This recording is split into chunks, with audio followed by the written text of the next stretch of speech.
Hello family, જય Shri Shyam. Welcome back to our new blog. જોઈ લો ધનુબેન બેસી ગયા છે. એમનો નેલ પેન્ટ સોરી મારે બી થોડુંક સફેદ આમ બેસવું જોઈએ નહીં. શું કરું, એટલું ટાયર્ડ થઈ ગઈ છું ને. કપડાં આમથી આમ કરવાના, ઘરના કામ કરવાના. આ મોન્સૂનમાં જઈને એટલી બધી આળસ આવે છે ને કે ઘરની બહાર ક્યાંય જવાતું નથી. સનલાઇટ આવતી નથી અને મને છે ને સનલાઇટ આવે નહીં એટલે મને સીધું ઘરમાં સહેજ બી ગમે નહીં. જો હું ટ્યુબલાઇટ ચાલુ કરીને બેઠી છું. જો આપણાથી છે ને ઘરમાં અંધારું સહન થતું જ નથી.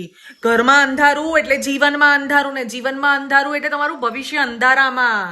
એટલે ક્યારે છે ને અંધારામાં બહુ બેસી નહીં રહેવાનું. આ ડોબી છે ને, જો જો જો જો જો જો જો જો જો જો જો જો જો. ભાઈ અંધારું કમ્ફર્ટ આપે છે. મારા જેવા લોકો, મારી જોડેના લોકો બહુ રિલેટ કરી શકશે. મને જરા કમેન્ટમાં કે અંધારું કમ્ફર્ટ ક્યારે આપે? તમારે મેડિટેશન કરવું હોય ને, તમારે સુઈ જવું હોય ને, ત્યારે જ તમને અંધારું કમ્ફર્ટ આપે. બાકી અંધારું છે ને નેગેટિવિટી આપે.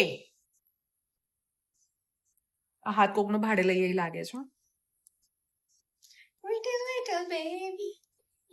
આ લિટલ બેબી છે. સિરિયસલી હું આનો ડબલ કોટ નહીં કરી.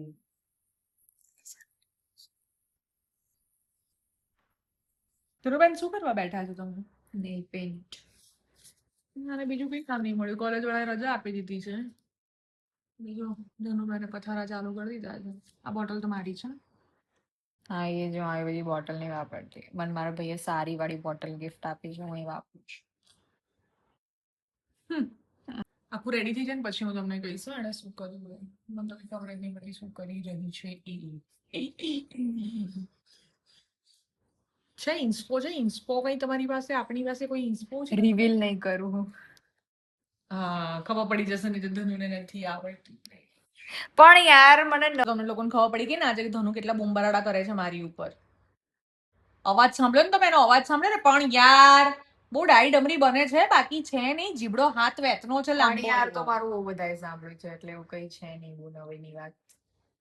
બેટા એ બહુ બધામાં મારા વ્યુઅર્સ નથી ને બેટા. કશું વાંધો નહીં, જાણી લો ભાઈ, હું આવી જ છું. હા, તમને ખબર પડી જશે. બહુ ડાઈ ડાઈ બને છે ને. ડાઈ ડાઈ છે નહીં. જો મોઢું બી નહીં બતાવે હવે તમને. કામ કરું છું. ઓ મોટા અજાણા, અમે બધા તો અત્યારે હજીરા પાથરીને બેઠા આવીએ. તમે એકલા જ હજીરો કામ પાથરીને કરો છો. બેઠા છો. આ તું પાથરીને બેઠી છું બેટા, હું નહીં. તમે હું તો ઝઘડવા તું માટે કામ જ કેમેરો ચાલુ કરો છો. યસ, બધાને ખબર પડવી જોઈએ તારું ઓરિજિનલ સ્વરૂપ. મારું નહીં, તમારું ઓરિજિનલ. મારું સ્વરૂપ તો બધાને ખબર જ છે. બધા જોવે જ છે સોશિયલ મીડિયા ઉપર મને. હા હા હા, આજકાલ હું જે ભડાસો કાઢી રહી છું ને એ ભડાસ બધા જોવે છે ને, મસ્ત રીતે એન્જોય કરે છે ને, તો પછી આપણે વ્યૂઝ આવે છે, તમે લોકો મસ્ત ખુશ થઈ જાઓ છો. બીજી ભડાસ તો મારે એ કાઢવી છે કે કાશ હું જંતર મંતર જઈ શકું. શું કેવું ધનુ તારું એની પર? ભાઈ મારે તો ક્યારનું જવું છે, ક્યારનું જવું છે, કોઈ લઈ નહીં જોડે. કોઈ લઈ જવામાં આવે એવું છે ને કે હું છે ને મારી પર સેલ્ફ ઉપર કંટ્રોલ કરીને બેઠી છું કે જો હું જંતર મંતર પહોંચીને તો હું છે ને મોદીનું ઇસ્તીફા લઈને આવતી રહીશ. શું લાગે ધનુ? તો જવું જ જોઈએ. હે ને? તમારું શું કેવું છે? વોટ કરો. તમે કહેશો ને તો હું જઈશ જંતર મંતર ને હું મોદીને અહીંયાની સીટ ઉપરથી ઊભો કરીને આવીશ. જો ધનુએ ઇન્સ્પો ચાલુ કર્યો. ઇન્સ્પો હા હા હા, જો બતાવું નજીકથી તમને. આ છે એ જો સંતાડતી દો. દેખાઈ ગયો તવી. બસ હવે આપણે જોઈ લઈએ કે આ જેવો એનો ઇન્સ્પો દેખાય છે. તમે લોકો ઝૂમ કરીને સેટ જોઈ લેજો. હા, ને તારી બંધ કરી દેશે. એ જેવો બનાવી રહી છે એવો બને છે કે નહીં. કઈ લાગતું તો છે નહીં. જોઈ લઈએ આપીએ ચાન્સ આને બિચારીને શીખવાનો. બાકી તો ગુરુ બેઠા જ છે બાજુમાં. કરી લઈશું, ભૂલ સુધાર લઈશું થોડી ઘણી. એના એક્સપ્રેશન જોઈને લાગે જ તમને કે આણે કંઈક કર્યો હશે ઉદ્ધાર. કેવી ભૂત જેવી થઈને બેઠી છે આ. જો આમ આમ જાણે એને તો એવું છે કે વેકેશન પડી ગયું છે. 4 દિવસ કોલેજ જઈને આવીને બિચારી એટલી બધી થાકી ગઈ છે ને કે 4 દિવસથી આરામ જ કરે છે. આ 3જો દિવસ છે ને, હજી કાલ 4થો દિવસ એને આરામ કરવાનું છે. મારો વિચાર કરો કે મારું શું થતું હશે. મારે બી કઈ રહેવાનો શોખ નહીં, જવું જ છે. મારે બી કઈ તારું કામ નથી, મોકલવી જ છે. મને શાંતિ ખાલી એટલી જ લાગે છે કે મને લેવા મૂકવા નહીં જવું પડતું. હા, શા વાતાવરણમાં મારે લેવા મૂકવા જવાનું હતો. ના એવું કહી દે, રજા પાડી લે ને. ના, હું એવું જરા બી ના કહું ધનુ. પ્લીઝ, તું હવે સ્કૂલમાં નથી, તું હવે કોલેજમાં તો કેમ પેલા દિવસે તો મને જવા મારે ના તને દીધી? હું ના ગઈ હોત તો મારી મસ્ત બે બેનપણીઓ જોડે તરતી હોત ને. તું તરતી ના હોત ધનુ, તું ડૂબી ગઈ હોત. ગોડીને એ દિવસે પરમ દિવસે અને કોલેજ જવું તું. મમ્મા મારી બધી ફ્રેન્ડ્સ નીકળી ગઈ છે. એની બધી ફ્રેન્ડ્સ મેટ્રોમાં આવતી હતી, હવામાં ઉડતી ઉડતી. ઓ પેલી એક્ટિવા લઈને આવે છે એક ફ્રેન્ડ મારી, એક જ મેટ્રોમાં આવે છે. ને પછી ફ્રેન્ડ નું બહુ દાજે. માનું આટલા વર્ષો નહીં દાતું. નહીં હવે રેવા તો બોલવું નહીં. ફ્રેન્ડ કર્યા કરે છે. યસ. વાગી ગયા છે સાંજના 6:45. ડિનરની ઓલમોસ્ટ તૈયારી થઈ ગઈ છે. આજે હેડ ઓફિસમાંથી ઓર્ડર આવ્યો છે કે ભાઈ મિક્સ ભજીયા બનાવો. એટલે ચોપિંગ બધું થઈ ગયું છે, બેટર બી બનાવી દીધું છે. બસ હવે ડિનરની તૈયારી કરવા ટાઈમે જ ગરમ ગરમ ભજીયા ઉતારીશું. ખબર આજ બહુ જ ફંબલ થવાય છે. એકચ્યુઅલી મને સવારની છે ને ઉઠી છું ને ત્યારની નોન સ્ટોપ મારો ફોન છે ને ચાલુ છે. યુટ્યુબમાં હું ન્યૂઝ જોયા કરું છું. સતત હું છે ને જંતર મંતરના ઓનલાઈન ન્યૂઝ, લાઈવ ન્યૂઝ જે પણ આવે છે ને હું સતત એ જોયા કરતી હતી. અને બાકી ઝેન્ઝી, તમે જનરેશન માની લો, તમારામાં જે જનૂન છે, જે ખુન્નસ છે ને, તમે લોકોને ક્યાંક ને ક્યાંક તો લઈ જશે. એકચ્યુઅલી હું તો તમને લોકોને બી નહીં, હું તો મારી સેલ્ફને પણ એ જ કહું કે 80s 90s બોર્ન જે છે ને, તમારામાં બહુ જોરદાર જનૂન છે, બહુ જ આવડત છે.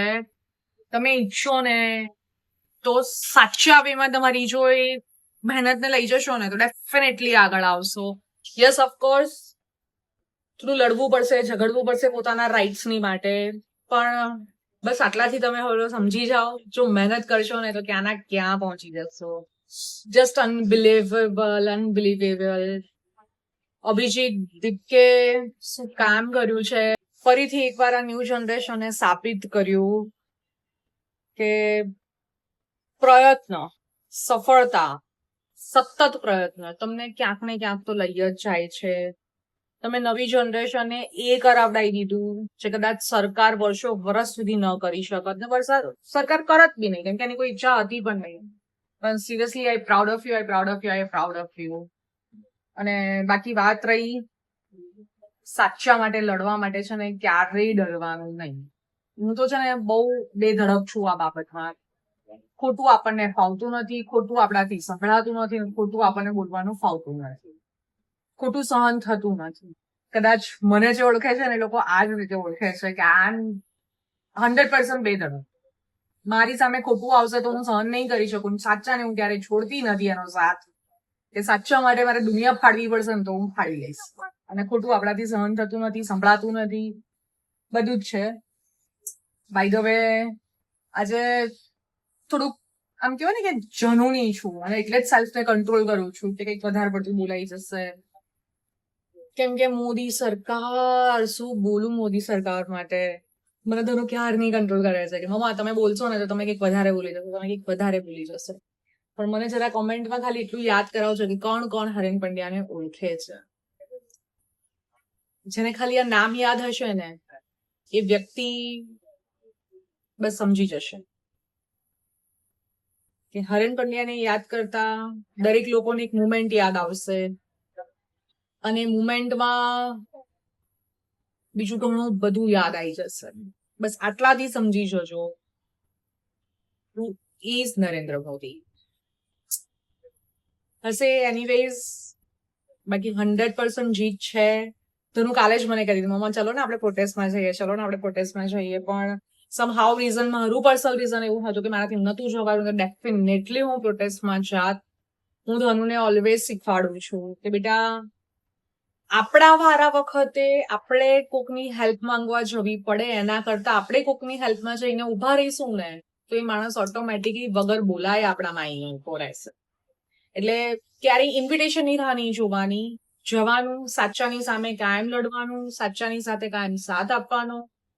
તો તમારે ક્યારે ઇન્વિટેશન આપવાની જો તમે સાચા હશો તો તમારી પાસે ટોળા આવી જ જશે. મેં કરેલા છે પ્રોટેસ્ટ, ઘણા બધા કરેલા છે. હવે ગણાવવાની કોઈ જરૂર નથી, આપણે અહીંયા કોઈ વાત કરવાની પણ જરૂર નથી. બસ એક એ થાય છે કે યાર હું પ્રોટેસ્ટમાં ના જઈ શકી. દેટ્સ એનીવેઝ ઘરે બેઠા મારો ફૂલ સપોર્ટ હતો. યસ, મને બહુ જ પ્રાઉડ છે આ નવી જનરેશન માટે. કરી બતાવ્યું, કોક્રોચ કરી બતાવ્યું. તમે લોકોએ પ્રૂવ કર્યું કે વી આર નોટ કોક્રોચ. બસ તો પછી હવે આટલામાં જ સમજી જાઓ. જો તમે એક રાજીનામું લઈ શકતા હો માત્ર 36 દિવસમાં, 36 દિવસમાં તમે શું કરી શકો છો. Just proud to be Indian. Yes, અહીંયા રહીને દેશ બદલીએ, અહીંયા રહીને આપણા ભવિષ્ય બદલીએ અને આવનારી જનરેશનને એક નવો સંદેશ આપીએ કે અમે લડ્યા હતા. ચંદ્રશેખર આઝાદ જે મેસેજ છોડીને ગયો હતો એ મેસેજ અમે આજે ફરીથી તમારી માટે છોડીને જઈએ છીએ કે જ્યારે ખોટું લાગે ને ત્યારે લડો, અવાજ કરો. ઘર હોય, બહાર હોય, દેશ હોય, ખોટાની સામે ઓલવેઝ અવાજ કરો. ચૂપ ના બેસી રહેશો બસ. એનીવે થોડું વેધરને એન્જોય કરી લઈએ અને પછી કંઈક વિચાર આવશે તો ફરી પાછા મળીશું, નહીં તો પછી સીધા મળીશું ડિનર ટાઈમ. બાય.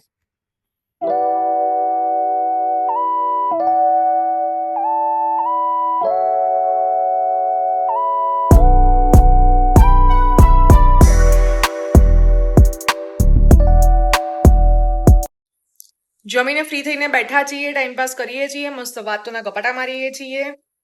વાગી ગયા છે રાતના 9:30. હવે મને ચડી છે ઊંઘ. તો પછી હવે અહીંયા સુધી વ્લોગ જોયો છે તો લાઈક, શેર અને સબસ્ક્રાઇબ ચોક્કસ કરજો.